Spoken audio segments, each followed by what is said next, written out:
said it right.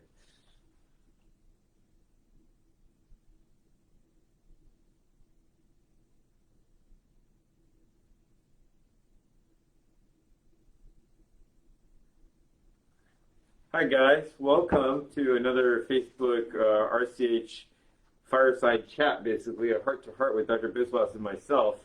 I'd just like to welcome you here again today to yet another great round here. I hope that we can help enlighten you guys about the disease process, aortic stenosis. Dr. Biswas himself, I'd like to introduce, he trained at Duke. That's a 10-year type of residency fellowship over there.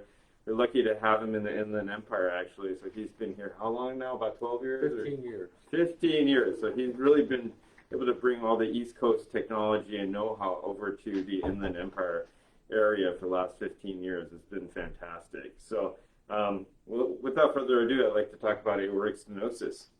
What is AS, or aortic stenosis, aortic valvular stenosis? Well, AS, as you guys may have heard of in the press and whatnot, is age-related, very calcific aortic stenosis, very degenerative type of disease, and it affects about 3% or 3 out of 100 patients greater than 75. And it's a disease process that no real medicine has really been invented. As you can see here, all that, the calcific nodules and stuff, that just make the valve not able to open and close very well. Dr. Biswas, anything you want to add to that? Yeah, it's as Patrick will talk about, this is a fairly lethal condition, particularly because these are caught kind of towards the end of the natural history of the disease, and hopefully with improved diagnostic testing, we can catch patients sooner. As you see in the diagram, this is one of the most important valves, I would argue, of the heart. It's definitely something that really affects what we call the outflow tract. So as your heart squeezes, it needs to get out from this gatekeeper valve to the rest of the body. And when it's so diseased, that whole, on the left side of the screen, you see a healthy aortic valve. And when it opens and closes, we like to joke that this is like the Mercedes-Benz type of sign here, a 3-leaflet valve, tricuspid type of valve in the aortic position. And when it's very diseased, then that hole becomes essentially much smaller. I like to explain this to my patients as putting your finger on a garden hose. It's not a garden hose, your body, but essentially it's like a rock sitting there. So it's obstructive. So you can see intuitively when you put your finger on that garden hose that the flow velocity gets a lot faster. It was pretty funny. I was doing some Google surfing last night, and a physics teacher in Carnegie Mellon talked about what happens when you put your finger on that hose. And essentially, if you put your finger on the hose with half the opening, the speed quadruples, basically. So this is what we're looking at, is to look at when you have aortic stenosis, the stream is faster but also more narrow, so it doesn't supply enough to the body. This is just one thing that we do is called a transthoracic echo, or echo that you put on your chest when you evaluate. And your primary care doctor may have heard a murmur, so-called a murmur, and that murmur is just that fluid as it's going through that tight opening, just like the garden hose, and it's going through that tight opening and makes a loud whooshing sound, and that's that cardiac murmur that many of you may develop over time. And so what happens is that with the echo, you can actually measure the speed, how fast the blood flow is going, those red blood cells, and by then you can also estimate by echo how tight that hole is, just like with that garden hose and the continuity equation that the physics professor showed up there. We use the same type of physics with our echo.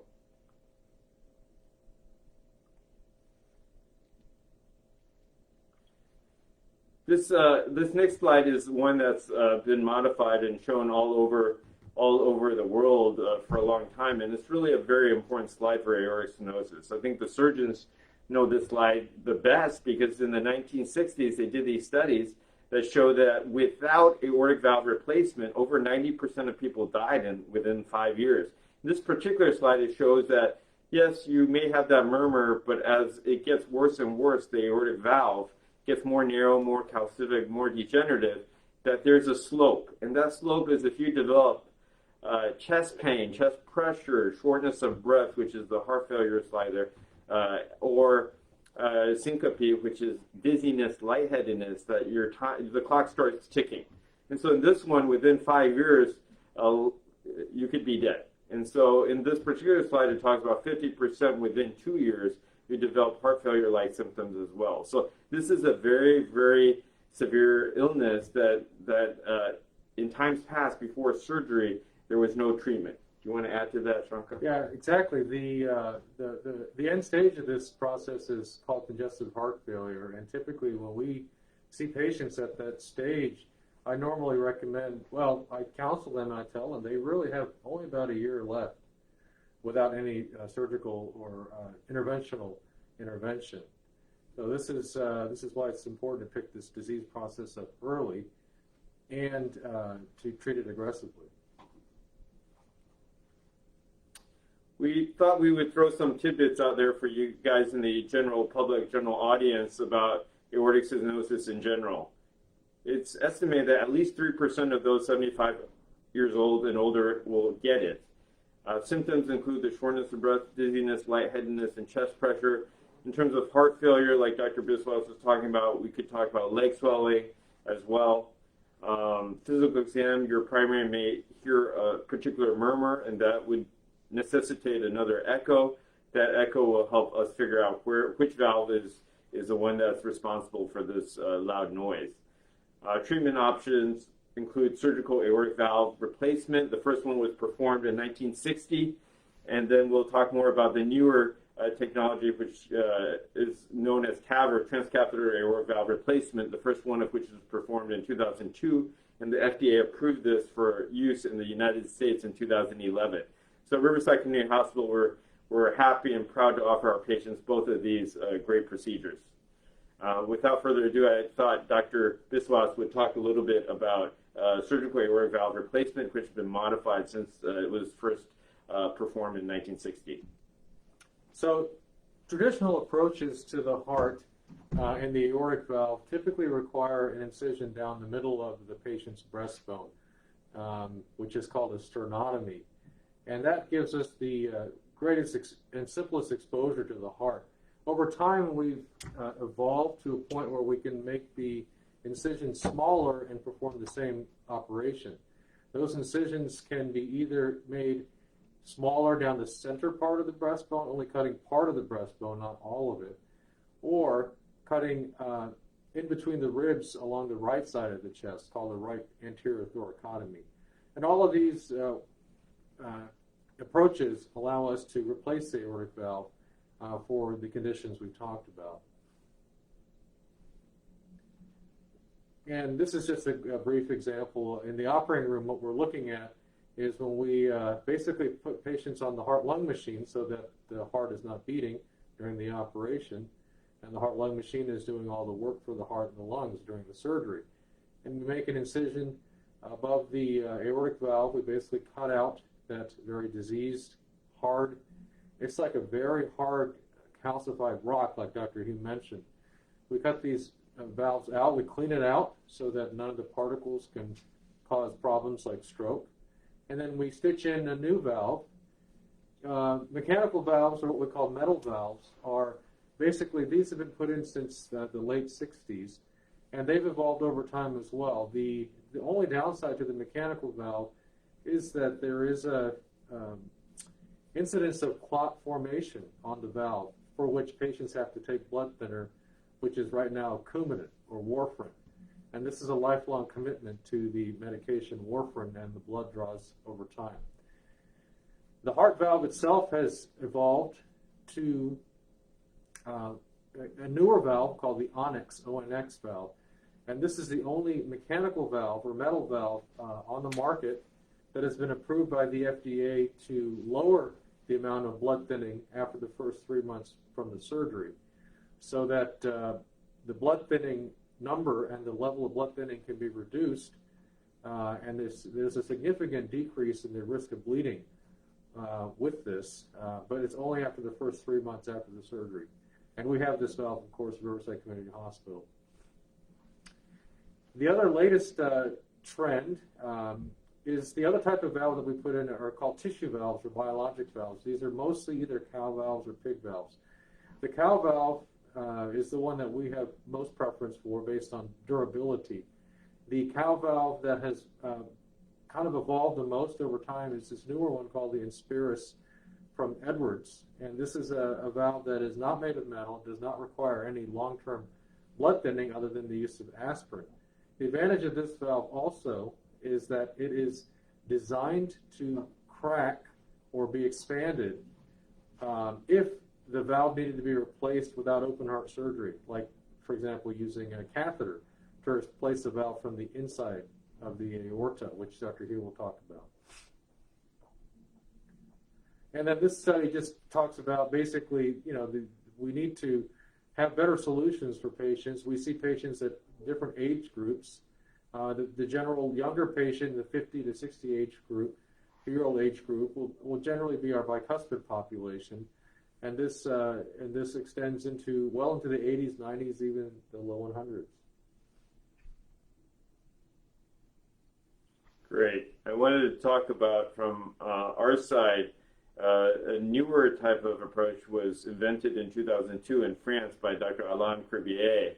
And this was in 2002 when he thought, hey, well, there's a lot of calcium in the aortic valve position. Maybe we could do stents. Stents have been around since the 1990s, maybe a larger stent, but put in the bioprosthesis within the stent and suture that in place. And maybe that could also work and save a patient from a sternotomy. So here I have a video actually of what the TAVR procedure is.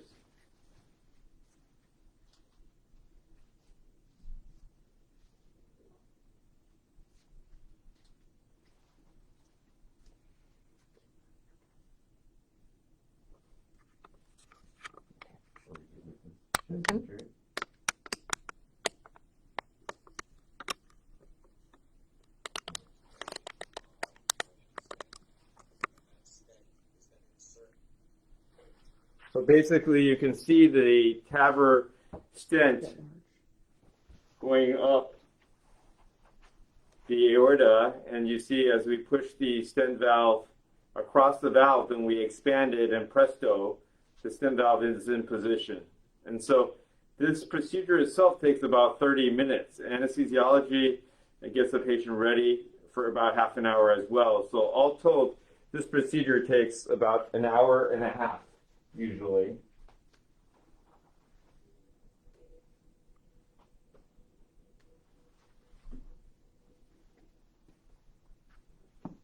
And so you can see it's changed the way that we think about the valves themselves and the procedures. So there are different categories of patients. When this was first approved in 2011, the studies that have been done for the last 2 years in America had only performed them on the sickest patients. I can remember when I was in UCSF in 2005 training, there was a patient that required a liver transplant but had severe aortic stenosis, so not a surgical candidate. But that was the thing that we were dealing with in 2005.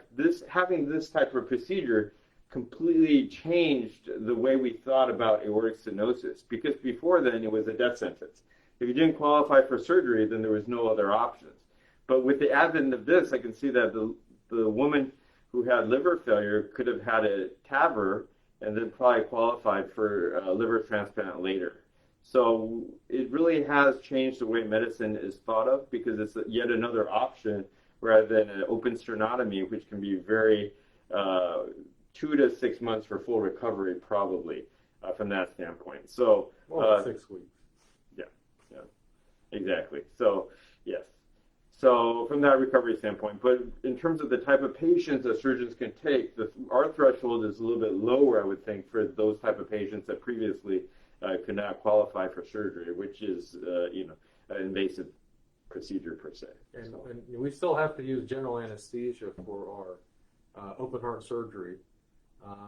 Luckily, over time, even in Riverside Community, we have evolved with the use of what we call conscious sedation, very light anesthesia for the TAVR procedure. We are no longer required. Our anesthesiologist, Dr. Manny Singh, is able to put patients at rest and relax them, but not have them on the ventilator under heavy sedation. So this has greatly improved our recovery. Exactly. And on top of that, I think our heart team has really improved too. We've got a lot of people doing TAVR, but they're all vetted by us, and we've also recruited Dr. Will Suh to Riverside Community Hospital to really help in the Inland Empire, at least, with TAVR. He started TAVR at UCLA in 2012.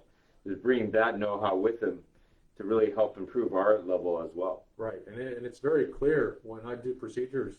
So typically during the TAVR procedure, there's both a cardiologist and a heart surgeon present during the procedure. So we've done, how many have we done so far?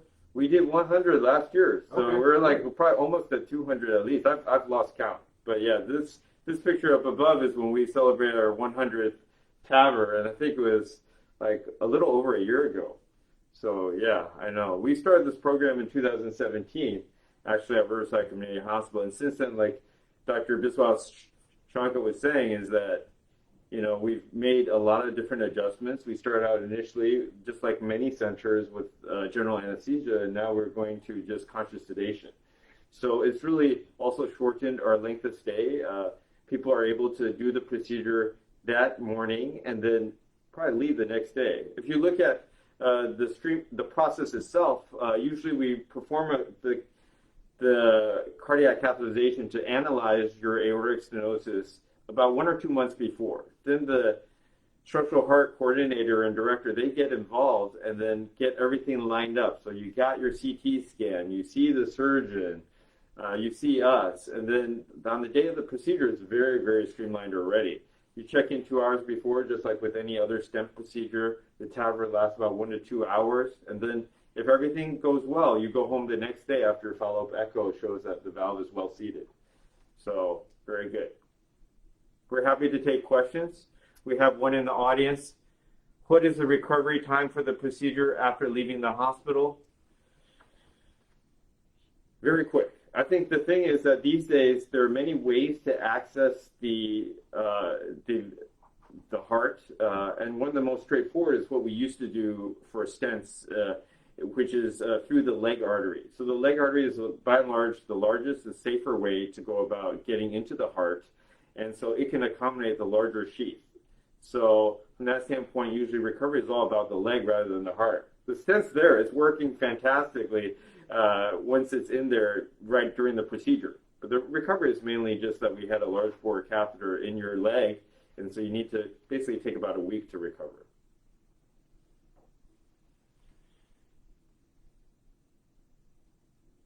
How serious is aortic stenosis, and at what point should I be concerned and have a cardiac check? So, like we talked about, aortic stenosis is a very serious and can be a lethal condition. You know, I think the first, like we talked about, the first typical signs on a physical exam would be a heart murmur.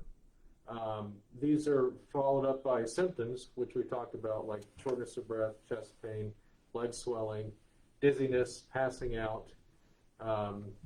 There is also an incidence that we didn't mention is of sudden death. There are patients that have severe aortic stenosis, don't know about it, and unfortunately they die suddenly.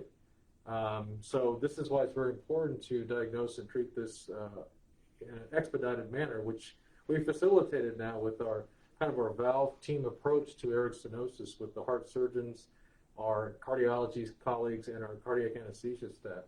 So we've streamlined this process to hopefully avoid patients that are at risk for sudden death. I think that's a great point, because oftentimes that doesn't get communicated enough. But when we talk about in the newspaper, internet, you hear about people dying of natural causes.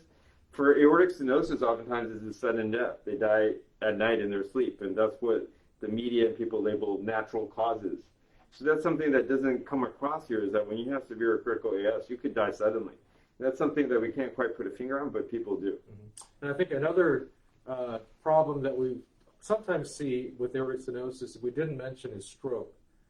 There is an incidence of stroke in patients with aortic stenosis. Typically, little blood clots can form on this very diseased valve, and these can be flicked into the brain. So this is another reason that patients who have had a stroke should be evaluated for aortic valve disease with echocardiogram. Yes, and the complications can happen with the procedure itself. It's not benign either way, both with surgery or with TAVR. And so that stroke incidence is about 1 to 2%, depending. We're always trying to optimize the medical community in terms of TAVR stroke as well. So that's something also just with both surgery and TAVR, SAVR and TAVR that can happen. So that's one of the complications. Death from our procedure is about 1% as well for TAVR. So. But sometimes I think that's the thing. It's a risk benefit. People have to, when you see a patient in the clinic, you have to talk to them about all the risk benefits and the potential complications of any procedure. And then we try to do our thing to see what's the best. I think what we were talking about yesterday about certain scenarios on when do you get TAVR versus when do you get SAVR, and one of the things is what else you might have. When we take you to the cath lab and we also look at your arteries. If your arteries are bad and you have a bad valve, then sometimes it still makes sense to do a bypass surgery and do the valvular surgery as well from the traditional. Because I think the traditional, by and large, is a very good surgery, very good procedure to have. And we have a lot of data since we've been doing it for so long about the risk benefits and the kind of the outcome data. Correct.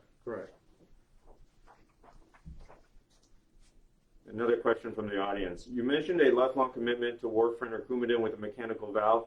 What are the drawbacks to these medications? So warfarin and Coumadin are the same medicine. It is a medicine that's taken once a day. The blood is drawn.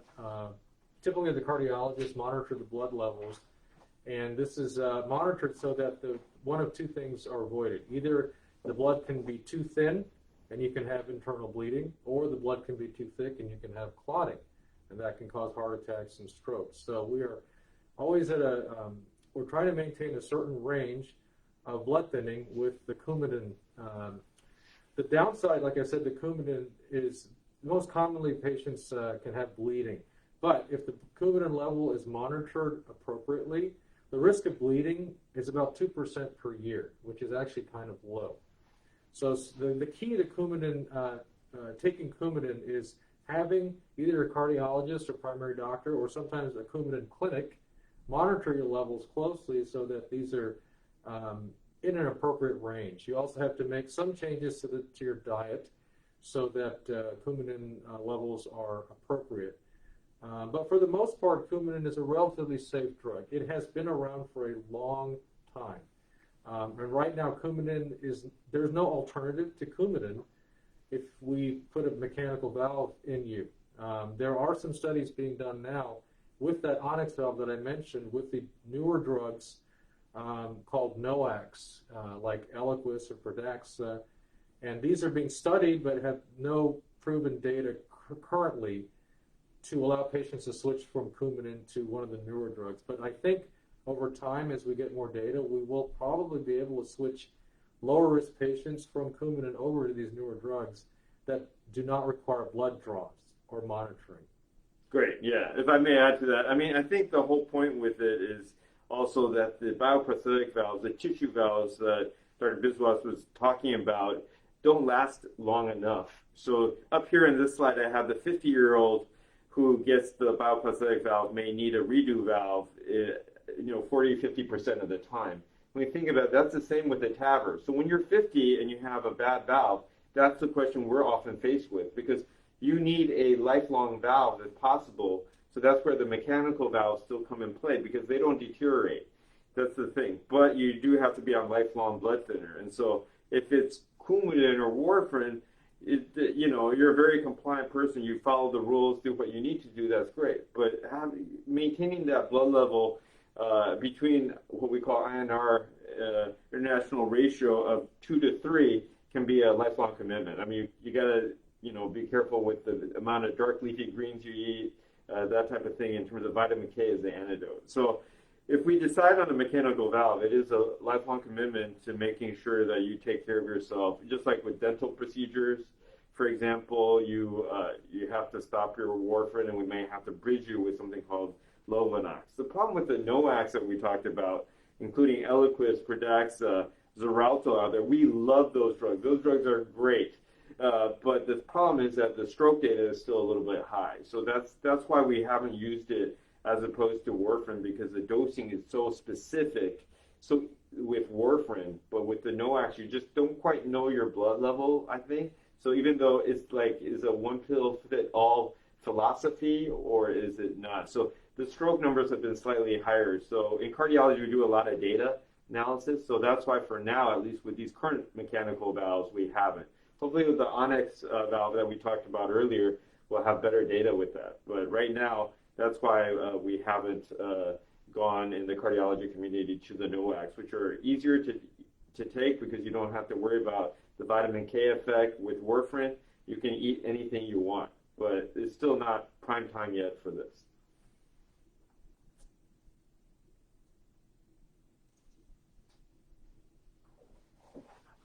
Okay, yeah, in the audience, yes.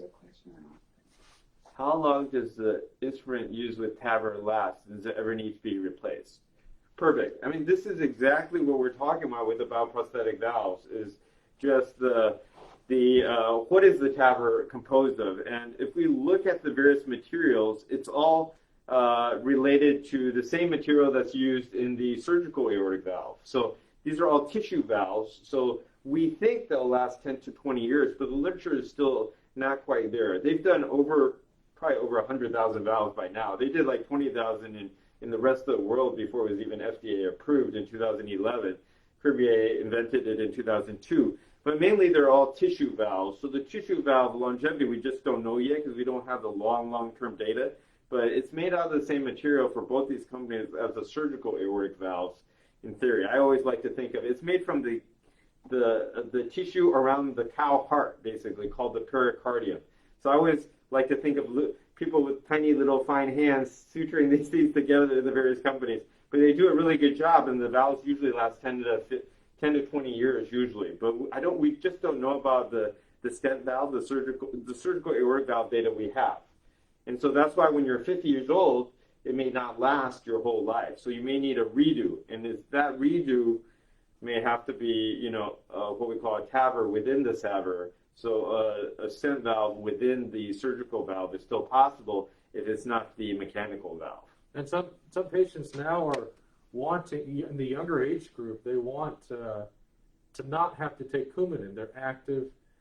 They don't want to change their diet. They have bleeding disorders already. They'd rather take a tissue valve or a cow valve during their first surgical implant, knowing that down the road, maybe this can be replaced with the TAVR valve.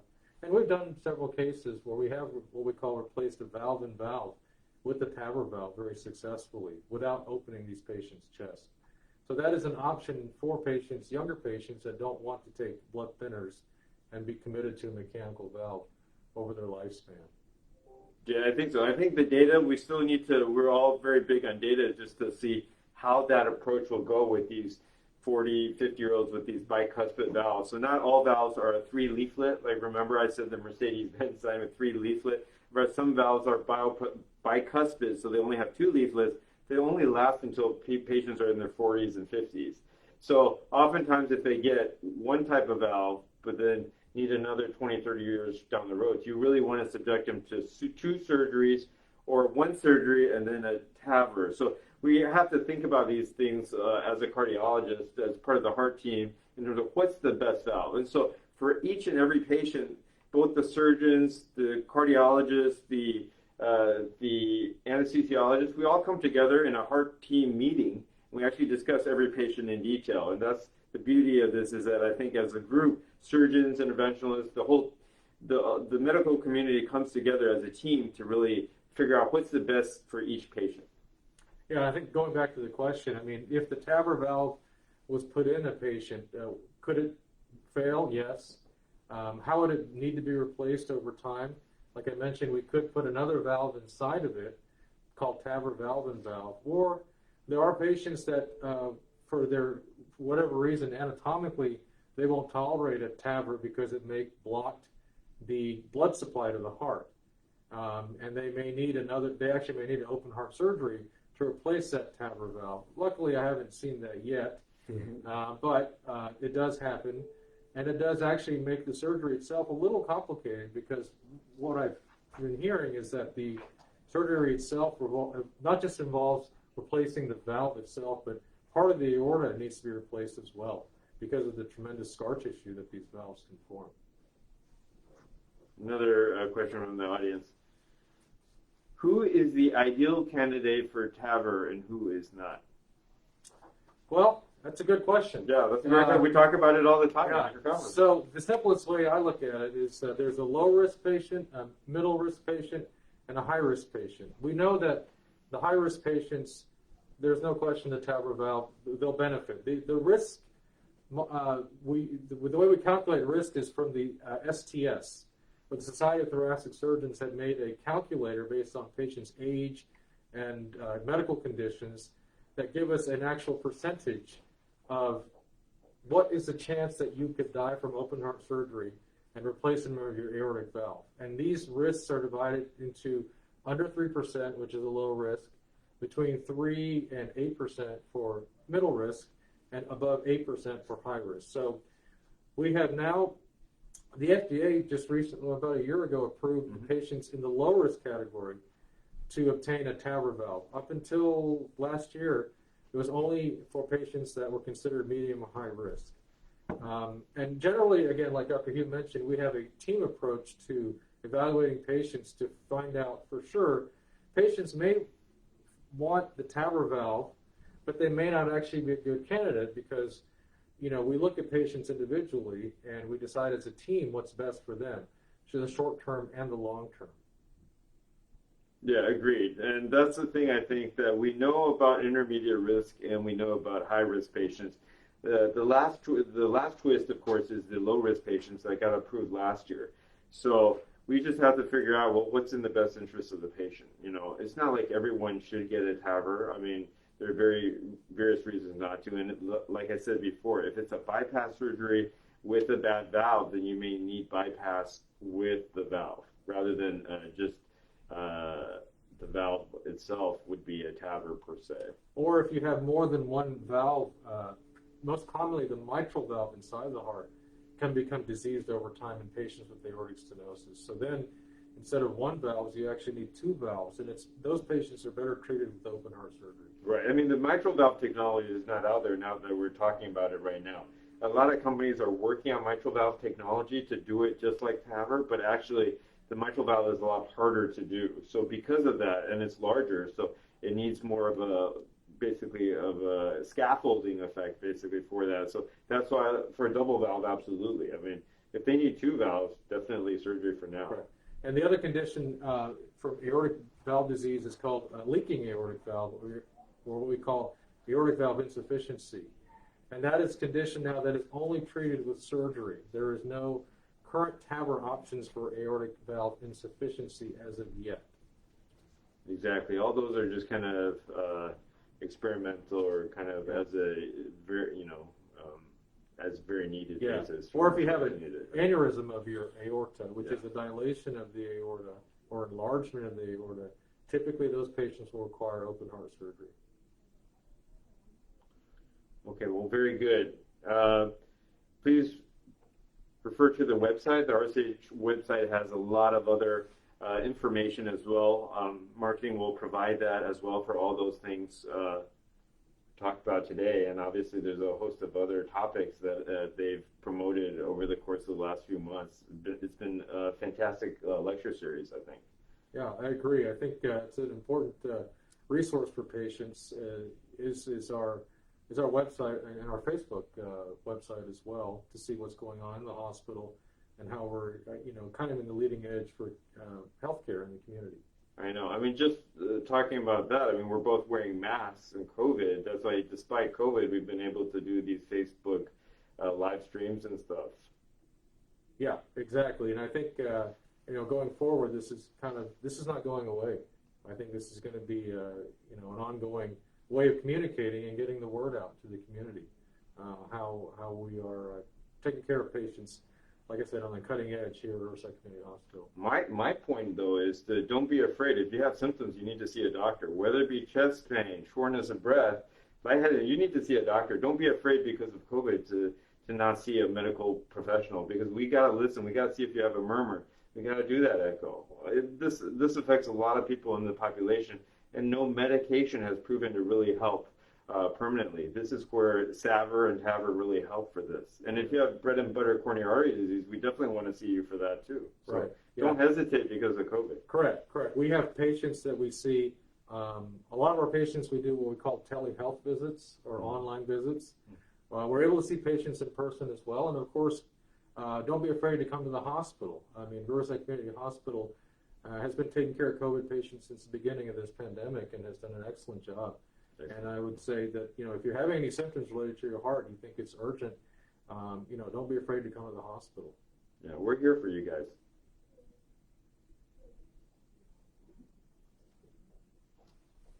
Okay. See you guys next time. Thanks.